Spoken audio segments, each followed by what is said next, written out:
Welcome back to our series of videos related to reactive programming with Spring. Let's move on and in this video we are going to create the new endpoint to make the search as explained in the previous one. So to start, we are going to add a new route in our implementation. So we'll close these 200 here. So in our router config, we are going to type and route. Okay, our predicate request predicates that will be a get request as well, and I will call it search.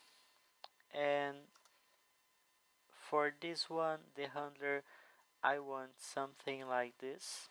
So search handler, and I can have a method call it search. So this is what we want to do. We don't have this handler yet, so let's create it first. So new Java class, so let's create an interface, call it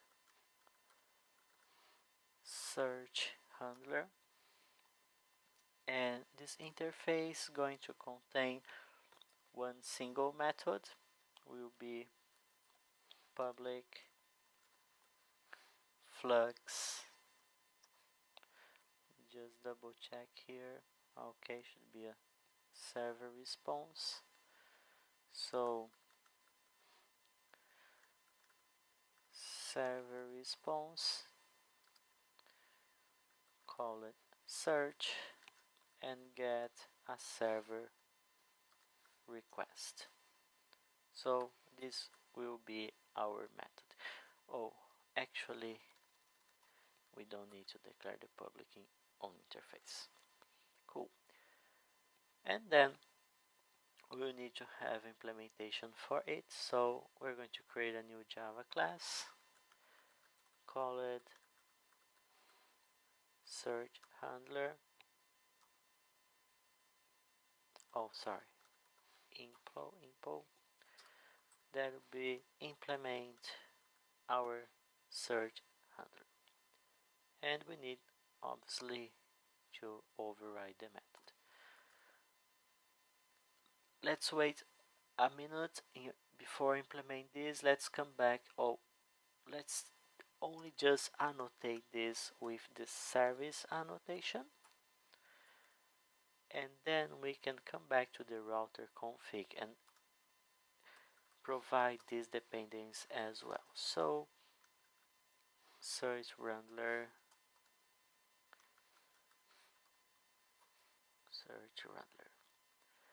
and here the same, this dot search handler equals search handler. So we have everything here. It is complaining about the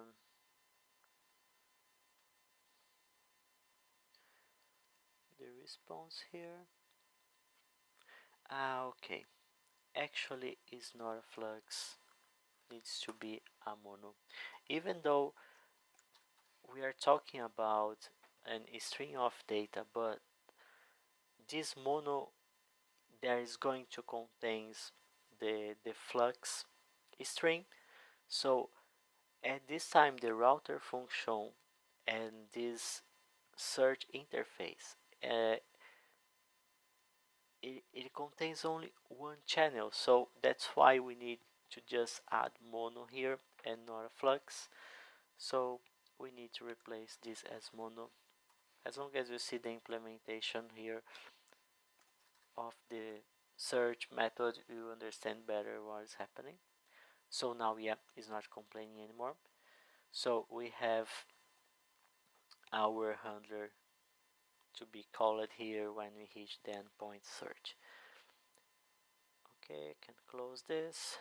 So we have our interface. So now we can start doing our search. The idea behind this will be create a string of data, and with this string we are going to call or simulate different code to different suppliers to return some data to the customer. So our code will be something like this. So we are going first to create a flux of a string, and I will call it results. I need to import the flux here. Cool. So flux dot merge. I will explain what is this operator. Basically, it is going to merge uh, one or more uh, flux stream of data. So each of the flux string calls we are going to make here will be merged and returned as a single mono, or not a single mono, but through this single channel to the client. And then what I need to do here is to call some method to simulate our suppliers. So we don't have this method yet, but I will say search supplier, and I will provide a name for it. So let's say supplier 1. I want to do this 4 times. So we have supplier 1, supplier 2, supplier 3, and supplier 4. We don't have these methods implemented yet, but we will have very soon. Then we will need to return this information. So return server response dot OK. We are going to set a header here because this application will be called by an Angular endpoint, so I want to allow and not have problems with cores or uh, some permissions issues. So I'll set the access control allow origin. Oops, here's a dash, and I'll say star. So I'm going to allow any origin to call this method or this endpoint, and I don't want to care about blocking it or having any problem. We need to set also the content type. You may remember that we need to say explicitly we are returning a string of data, so we are doing the text event string, and in the body we are just going to send our results back. Okay, and the results we need to say which type we are returning. In our case is a string of data. I think here should be comma. Okay, good. So now what we have here at this time, so this search method returning a mono, this means a channel that we are opening between the customer and our server, so it's a single channel, but through this single channel we are going to send events, so we need to have a flux or an event stream of strings to send the returns. And then we want to simulate multiple suppliers, so multiple searches happening at the same time. That's why we use this project reactor method called merge. So we create a flux that will merge all of the response as long as we get it.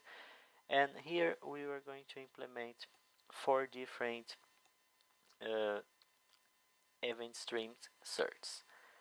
And after that we just send back the response.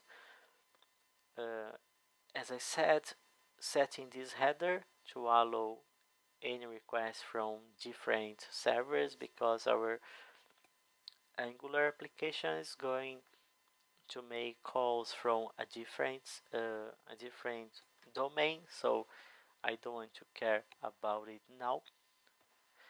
And the content type, we need to say that we're returning an event stream, otherwise you won't be able to get the results as long as you have it available. And the body will be the results of these streams, and we need to say is a class type. So if we just ask here for it to create something to us, it didn't create what we want actually. So what we need to do here is to return a flux of string, and this we're called supplier name. So let's implement this method now. So in this method I'm going to make something really random to generate random results about suppliers and return. So I'll write some code here. I'll try to explain. You might be able to understand. So I'm going to create first a list of strings, and I'll call it results, and will be an array list. Cool.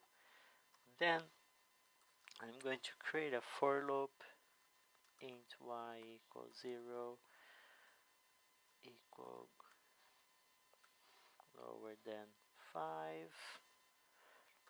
So the idea is to create for each supplier, I'm going to create 5 response. And then we need, I want to declare here a random instance of something. So private stat final random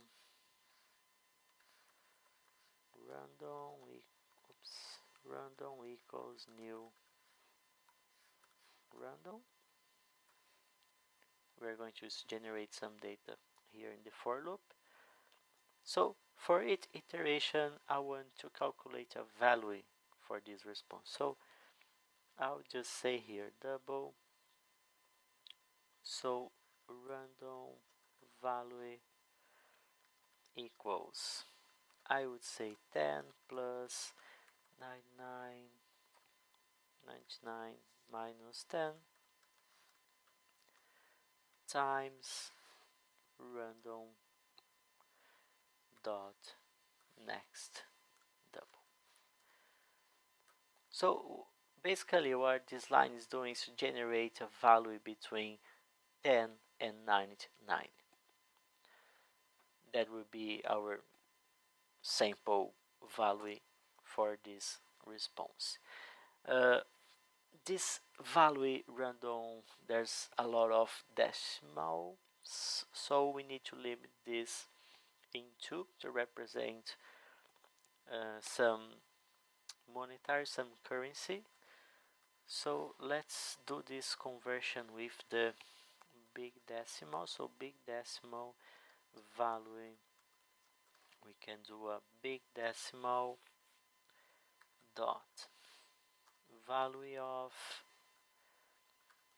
our random value dot.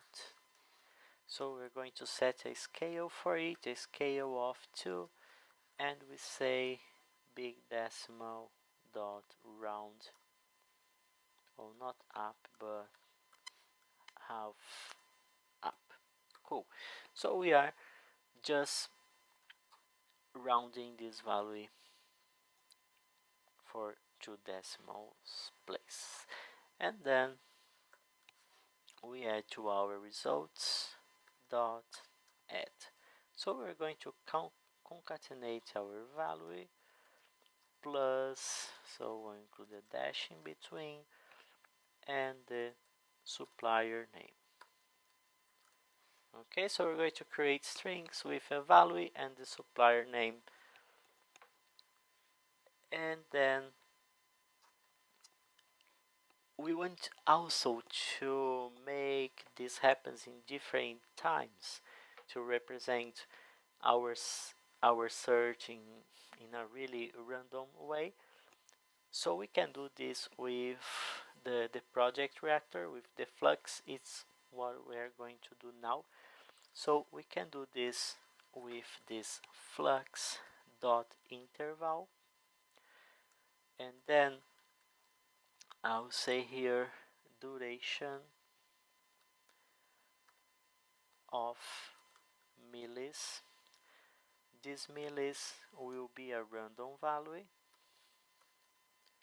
So next int, I will say 300 milliseconds. So less than half second. What we're doing here is that for each result we have, we're going to generate a random value that will be in between 0 and 300 milliseconds, and then for each interval we are sending the string back, so we can have a difference in between all of the suppliers being processed time by time. And to handle this, we need to create some iterable data, so I'm going to use this zip with iterable, and I'm going to provide the results. Okay, so we have the iterable. We need to map this to return exactly what we want. That's why we are going to use map. And if we use it in for better understanding, we can say these results. If you check here, the type of this map is this tuple of 2, so it contains a long and a string. So the long is the index and the second one is what we want. So if you want to return only this results value that we added here, we would need to do like results dot get g2.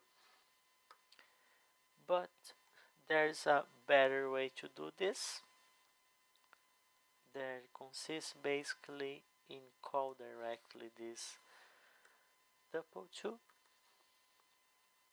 get t2. So we are doing the same thing but rewriting based on the some features that the Java 8 provides to us. So at this time we are calling the suppliers 4 times here. Each supplier is going to generate a random message with a random price and the supplier name. And with this flux interval we are going to define for each duration, for each entry, we are setting an interval from 0 to 300 milliseconds. So we are going to have really random results in our application. So if we just run this application now, we have everything completed and done. So let's wait here the startup,